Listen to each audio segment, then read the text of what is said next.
추모 집회를 하러 집회에 참석했습니다. 우비를 가지고 체류액을 맞는 사람들 곁에 있다가 방패에 낑겨서 얼떨결에 연행이 됐어요. 마지막 이틀째 되는 날 점심때 갑자기 핸드폰을 압수수색하겠다고 영장을 가지고 왔습니다. 그래서 보려고 5장 정도 되는 영장을 천천히 읽어보고 있는데 갑자기 마지막 장을 읽는데 뺏어가더라고요. 그 과정에서 손목도 다치고 너무 화가 나고 분한 나머지 저는 실신을 했었어요. 그래서 병원에 입원을 했었고 그 영장에서는 이 사건이 그러니까 제가 집회에 나온 것이 조직적으로 누군가의 지시에 의해서 나온 것으로 판단되기 때문에 핸드폰을 압수수색한다고 했습니다. 페이스북, 카카오톡, 텔레그램, 트위터 제 사진까지 모두 확인하겠다고 했습니다. 이게 말이 됩니까? 제 페이스북 친구들, 저랑 연락했던 제 친구들도 다 잠재적 범죄자에 들어가는 건데 제 사생활은 모두 털려버렸습니다. 국가가 이래도 되는 겁니까?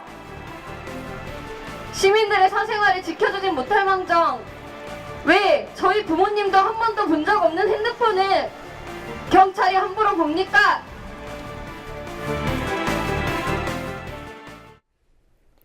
세월호 추모 집회에 참여했다가 경찰에 연행된 시민들이 휴대전화 압수수색을 당했습니다. 경찰은 폭력 주동자를 찾겠다는 명목으로 휴대전화에 설정되어 있는 비밀번호를 요구하기도 했습니다. 영장 없는 압수수색과 통신정보 조회 강요는 엄연히 불법입니다. 경찰의 공권력 남용에 피해 입은 시민들의 불만이 높아지고 있습니다.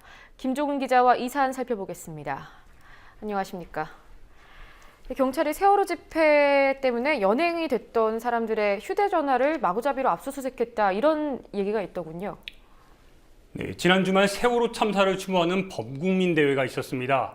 이 과정에서 유가족과 시민 100여 명, 그러니까 100명이 정확하게 경찰에 연행되는데요.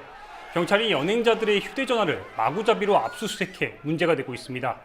이와 관련해 오늘 오후 서울지방경찰청 앞에서 휴대전화 압수수색 피해자들과 시민단체, 민변 변호사들이 항의 기자회견을 했습니다. 지난 18일 연행 후 48시간 구류됐다가 휴대전화까지 압수당한 일반 시민들이 직접 나와 발언했는데요. 연행자 중엔 일반 시민과 학생들뿐 아니라 종교인도 있었습니다. 관련 발언 직접 들어보시겠습니다. 또 저에게 패턴을 풀라고 이야기를 했고 그 자리에서 통화 기록이라든가 문자라든가 하는 것을 자기의 휴대전화로 촬영을 임의로 했습니다.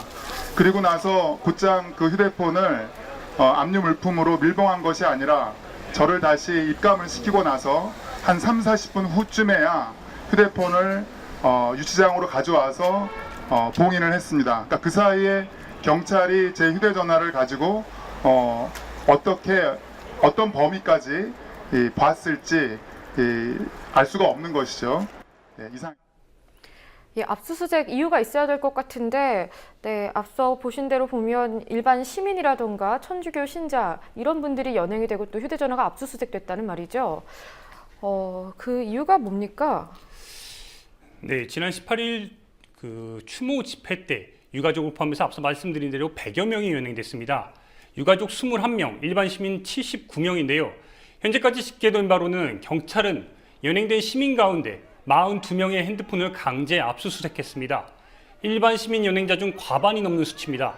문제는 통화 내역과 문자뿐 아니라 추모 행사 참여와 관련이 없는 개인 사진, 페이스북 등을 샅샅이 뒤졌다는 점입니다. 집회에 참여한 일반 시민들의 개인정보를 함부로 수색한 건데요. 사이버 사찰 긴급행동의 신은민 변호사는 이와 관련해서 한번 발언 직접 들어보시겠습니다.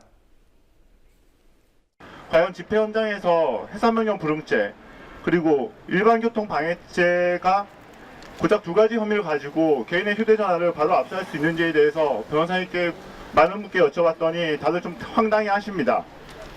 범죄 혐의 입증에 과연 휴대전화가 무슨 도움이 될지 모르겠다가 다수 의견이었습니다. 네, 신은민 변호사의 지적대로 통신 비밀은 국민의 기본권이기 때문에 이를 제한할 때는 적법한 절차에 따라야 합니다. 하지만 경찰은 영장에 기재되어 있지 않은 휴대전화의 비밀번호를 요구하거나 자동 접속되는 페이스북 등 SNS의 내용을 모두 살펴본 겁니다. 예, 오늘 항의 집회가 서울지방경찰청 앞에서 있었는데요. 일각에서는 이번 일이 그 서울지방경찰청의 어떠한 지시로 인해서 이뤄진 게 아니냐, 이런 의혹을 보내는 시선도 있더군요. 네, 지난 18일 세월호 추모 집회 과정에서 연행된 유가족들과 시민들은 서울 전역에 있는 경찰서로 흩어졌습니다. 그런데 뿔뿔이 흩어진 연행자들이 서초경찰서, 중부서, 강동서 등 각 지역 경찰서에서 거의 동시에 휴대전화 압수수색을 당했습니다. 이 말은 지역 경찰서의 상급기관인 서울지방경찰청에서 명령을 내려 휴대전화 압수수색을 진행했다는 의미로 볼 수 있습니다. 경찰은 일단 휴대전화 압수수색의 이유로 시위를 한 주동자를 색출하겠다 이렇게 말했습니다. 이와 관련해 민변 이광철 변호사의 발언 직접 들어보시겠습니다. 이제 이렇게 대대적으로 압수수색을 하는 거는 아마도 이제 촛불에 뭐 배우를 뭐 캐보겠다. 촛불 안에 뭐 카톡도 있고 메일도 있고 뭐 텔레그램 뭐 페이스북 하면 되게 나오잖아요. 그래서 그동안은 사실 지난번에 카톡 같은 경우에도 더 이상 영장 그 감청영장으로는 이제 협조하지 않겠다고 그러고, 그러니까 바로 체포해서 바로 그 상황 속에서 바로 들여다보는 것이 경찰 입장에서는 가장 쉽겠다 이런 판단을 했겠죠. 그래서 이렇게 대대적으로 휴대폰을 압수수색하는 것으로 그렇게 하는 것 같습니다. 그러면 이광철 변호사는 이어서 휴대전화 정보를 들여다봐도 안 되고 추출도 해서는 안 된다며 반드시 변호인과 함께 봐야 한다고 경찰의 압수수색에 대해 이렇게 대처해야 하는 요령을 설명했습니다. 앞으로 있을 세월호 집회 등 여러 집회와 관련해 경찰의 대대적인 연행과 압수수색이 예상돼 조언을 한 것으로 보입니다. 예, 지난 집회 때 차벽도 그렇고 이번 사안도 그렇고 경찰이 상당히 위법적인 그런 진압을 많이 하고 있는데 오히려 정부 여당은 세월호 추모 집회에 참여했던 그 시민들에게 폭력 시위, 태극기 훼손 이런 딱지를 많이 붙이고 있는 것 같더군요. 네, 세월호 추모의 열기가 계속 뜨거워지자 이번에도 전형적인 물타기를 하고 있다고 볼 수 있습니다. 특히 폭력 집회와 국기 훼손을 강조하면서 불법 이미지를 덧붙이고 있는 건데요. 여당 내에서도 가장 선두에 서서 관련자들을 색출해야 한다고 말하는 새누리당 김진태 의원의 발언 직접 한번 들어보시겠습니다. 이 극렬 시위자들의 본심이 드러난 것이다 이렇게 보고요. 마치 밀가루를 뒤집어 썼지만 그 늑대의 발톱이 감춰질 수가 없었다 이런 겁니다.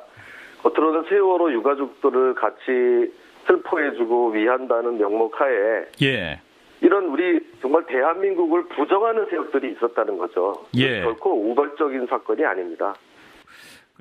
김진태 의원은 이어서 문제가 터지면 개인 일탈 행동으로 정의하고 있다면서 정말 나라를 생각하고 사랑하는 이런 분들은 집회에서 이런 일탈 행동이 나오지 않는다고 말했습니다. 세월호 추모 집회를 정부 여당이 어떻게 생각하고 있는지 알 수 있는 대목입니다. 이에 대해 한인섭 서울대 법학전문대학원 교수는 자신의 SNS에 한 명이 태극기 불태웠다고 수만 명의 집회 시위를 싸잡아 매도하는 논리가 성립한다면 8명의 핵심 부패 분자 명단이 나온 청와대, 새누리당은 해체하는 게 맞다며 김진태 의원의 발언을 꼬집었습니다. 예, 이 외에도 세월호 특별법 시행령과 관련된 논란도 계속되고 있죠. 세월호 특별조사위원회가 오늘 정부, 여당, 야당, 유가족 이렇게 다 같이 모여서 특별법 시행령안에 대해서 좀 얘기를 해보자 말을 했는데 정부, 여당 측은 참석하지 않았다고요. 네, 이석태 세월호 특별조사위원장이 지지부진한 진상규명의 상황을 타개하고자 정부와 여당, 야당, 그리고 세월호 유가족들이 참여하는 공개 토론회를 제안했습니다. 정부가 발의한 세월호 특별법 시행령에 대해 제대로 논의하자는 뜻이었는데요. 예정대로 오늘 오후 국회에서 토론회가 열리긴 했습니다. 그러나 해수부 관계자와 여당은 아무런 설명도 없이 토론회에 불참했습니다. 이 때문에 토론회는 개회 1시간 만에 세월호 가족협의회 법률 대리인 박주민 변호사의 요청으로 종료됐습니다. 관련 발언 직접 확인하시겠습니다. 지금 해수부라든지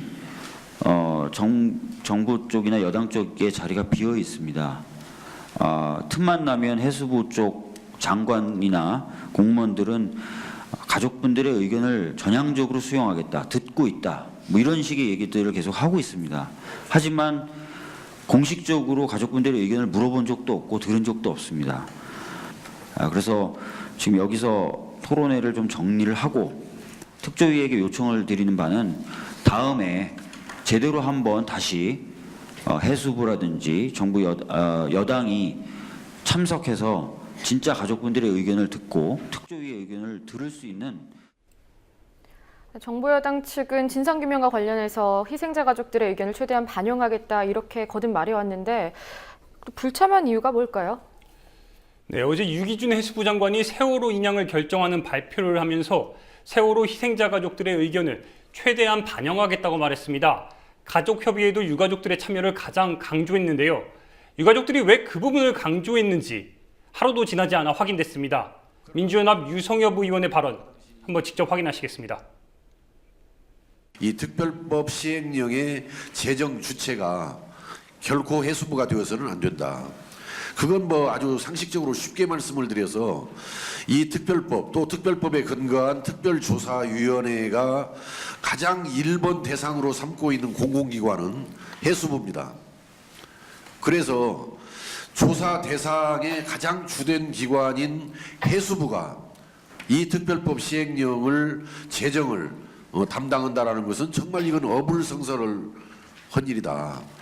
그래서 저는 결코 네, 그러니까 유성엽 의원의 말을 종합하면 조사 대상이 돼야 할 해수부가 오히려 조사를 담당할 정부 시행령을 만들었으니 세월호 유가족들 앞에서 앉아서 토론하기가 얼마나 불편했을지 예측 가능한 부분입니다.